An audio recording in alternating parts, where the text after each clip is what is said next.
America, America, cosa sarà la sta America? America, America, America, lì un bel mazzolino di fior.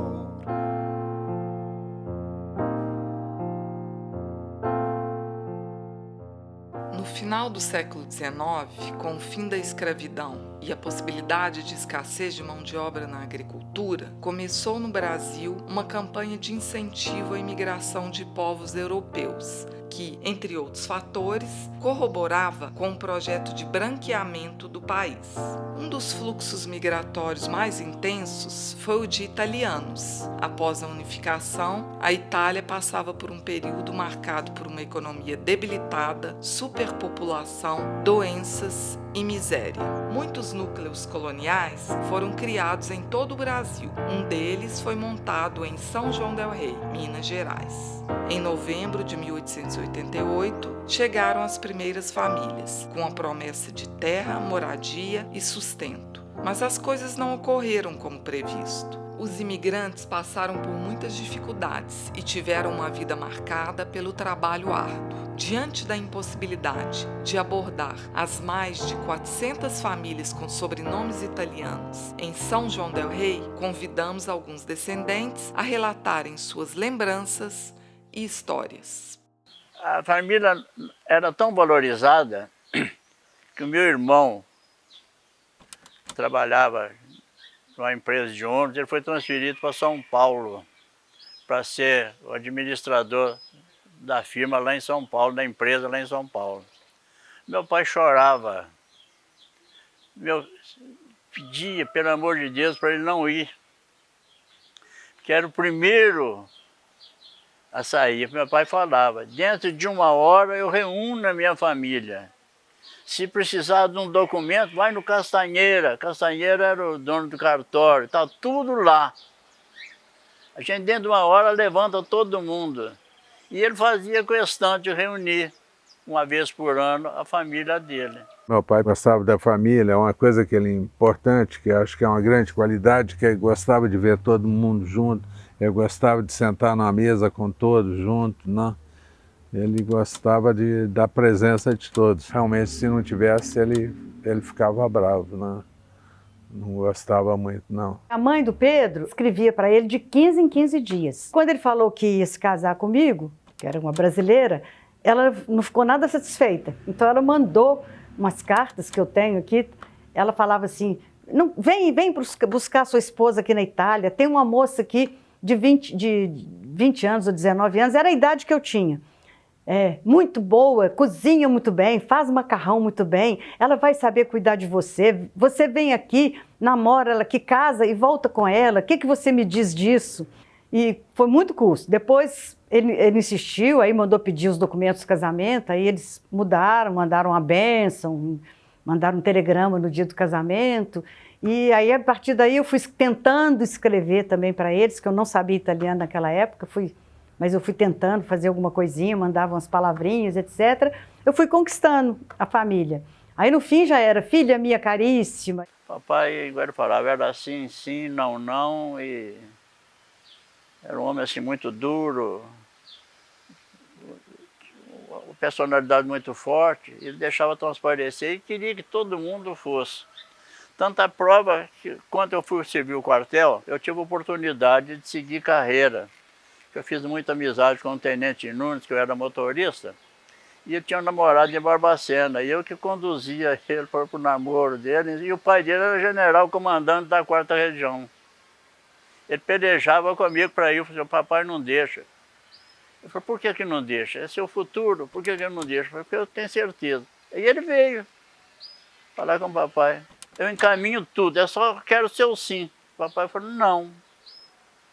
Aí ele perguntou, por quê? É porque os outros nunca seguiram carreira militar. Não vai ser ele o último que vai querer ser carreira militar. E aí a gente, com aquela obediência total, né? Ele falou, então vamos ser mesmo, acabou. E ficou por isso. Ainda tem outro detalhe ainda da dureza dele. Eu já namorava essa minha esposa quando estava no quartel. Quando eu saí do quartel, Eu falei com o papai, pai, eu vou fazer uma cópia da chave, que o papai era o que fechava a casa. Para o senhor não ficar me esperando. Ele falou, não vai fazer chave coisa nenhuma. Ninguém pediu para fazer chave antes de você, por que você teve esse atrevimento todo? Não vai fazer chave da cópia, não. A casa é minha, quem tem que fechar sou eu. Pai, mas eu tenho namorada, às vezes a gente pode se cuidar e ficar um pouquinho mais tarde. Fica até a hora que você quiser. Mas fica sabendo, você vai me achar sentado aqui esperando você chegar. E era. E eu não fiz. Depois, passados muitos anos, eu morava lá embaixo. Meu neto chega, faz um barulho lá na porta, de madrugada eu vou ver aqui que era o meu neto, com chave na porta. Essa minha bisavó que eu conheci, ela era bem brava, né? Meu pai também falava que ela era muito brava. E olha que meu pai é um dos netos mais velhos que ela teve, né? E a minha mãe já fala que a Filomena era um doce de pessoa, que era uma avó maravilhosa, uma avó que fazia tudo. Até a minha avó, mãe do meu pai, que é a Yolanda, que foi criada junto com a minha mãe, elas eram vizinhas, foi criada pertinho. Então ela falou que as duas também fazem a mesma idade. Ela também fala que a avó, que ela chamava Filomena, mas chamava de Mena. Aí que a avó Mena, todo mundo falava a avó Mena, que era uma pessoa muito boa, mas muito boa mesmo.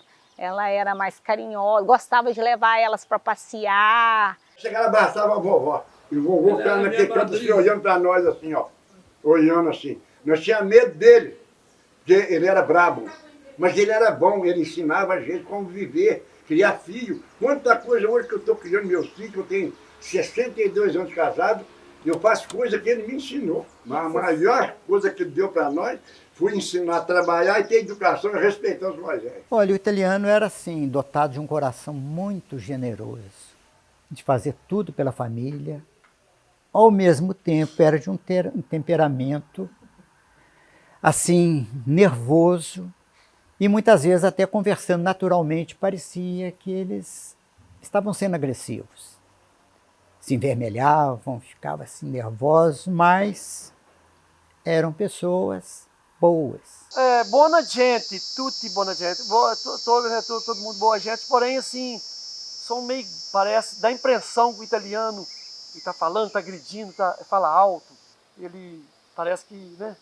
Mas não é por aí, o italiano é muito boa pessoa, os italianos aqui todos são. Se souber conversar, o italiano tem tudo com ele. É pessoa trabalhadora, lutadora, trabalhadora, honestos, dependeu, garra junto, tá aí todo mundo. Começa a conversar, parece que tá brigando. Dá a impressão é essa, mas não é isso. Acho que a própria qualidade, é como se fosse um defeito, parece. Parece que tá brigando, mas é uma conversa só. E outra característica muito importante que ele nos traz, que é o emotivo, que é chorar. Que a Mirella chora com a morte. Daqui a pouco eu choro. De uma formiguinha. Então, assim, a gente traz essa carga e essa coisa também, tanto da explosão, né? Quando falar alto, tá nervoso, falar com as mãos, né? Isso meus amigos sempre falam comigo. Nossa, Adriana é uma italiana, porque eu gosto muito, e Mirella também, né? A gente fala com as mãos, é explosiva. E também, ao mesmo tempo, a gente é muito emotivo. Isso a gente trouxe muito também, né, da carga dele também, dessa coisa muito, muito italiana. Né? Porque a Adriana está falando uma coisa da explosão que eu acho assim, fantástica, essa explosão italiana. E às vezes ela é difícil de ser entendida, porque eu só fui entender essa explosão também quando eu fui na Itália, porque o povo chega, fala e grita, você acha que um vai matar o outro. Daqui a pouco, 2 minutos, eles estão conversando, sentados, tomando café. E é uma coisa que a gente faz também, porque o papai também não era só santo, ele era explosivo. Então, assim, você explode, mas é uma explosão sem rancor, entendeu? O sangue subiu, pronto, acabou a gente. Mas já falei, então tá tudo bem. Né? Então, eu acho que isso é uma característica também que a gente tem e que, muito provavelmente, os outros italianos, filhos de italianos, também mantêm sem saber. Né? Explode ao mesmo tempo que é aquela explosão, depois é tranquilidade, gente passou. O defeito, para mim, é a passionalidade, assim, tipo, tem hora que o sangue esquenta e aí não tem como, assim, aí você não age com racionalidade, assim. Italiano fala muito, e italiano é muito fraco, mas todo italiano é muito católico. Todo italiano é solidário. Qualquer italiano que você chega perto dele, ele pode ser bravo o que for. Você soube conversar com ele, você ganha ele qualquer hora. Qualquer hora da noite, para nós aqui não tem horário.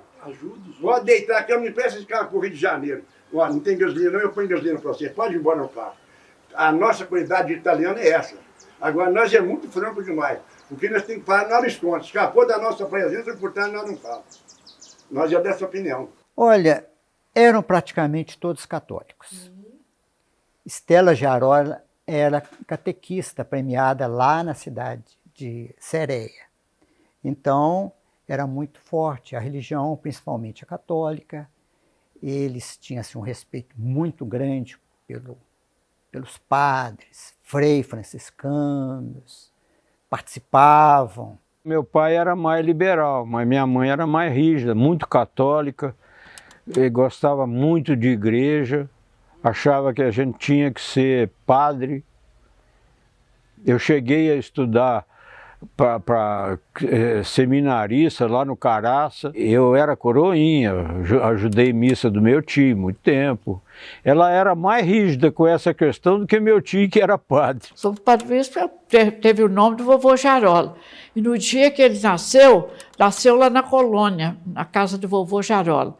Então, a hora que ele nasceu, que chorou a criancinha lá no quarto, o vovô levantou as mãos para o céu e falou assim, nasceu um padre. Falou, saiu espontâneo, assim, nasceu um padre, pronto. Nasceu um padre, que era o padre Luiz, de fato, ele foi ser padre. E teve mais padres na família, mas com o nome de Luiz Giarola, foi só ele. Sempre teve uma devoção muito grande pela Madonna della Tempa e da Terra. San Rufo, que era a aldeia dele, que até hoje é uma aldeiazinha pequena, né? Muito pequena. A santa de lá, de devoção deles, é a Madonna della Tempa e a Nossa Senhora do Rosário. Mas eles acreditavam que essa Nossa Senhora do Rosário apareceu lá nesse lugar chamado Tempa, e eles falavam Madonna della Tempa, era a devoção do Pedro. Tudo ele pedia Madonna della Tempa. E o vovô, quando ele estava meio doentinho, ele me chamou, lá no quarto, quando ele me chamou eu e meu primo, Newton, que falou assim, os dois mais novos, era um casalzinho.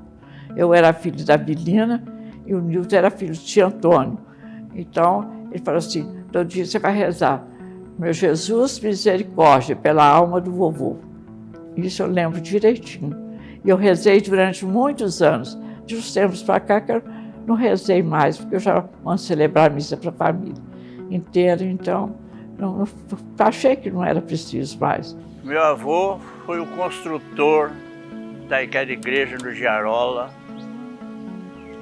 E com a morte do meu avô, meu pai tirou a parte da herança em roda, com terreno em roda da igreja e a doou para a diocese.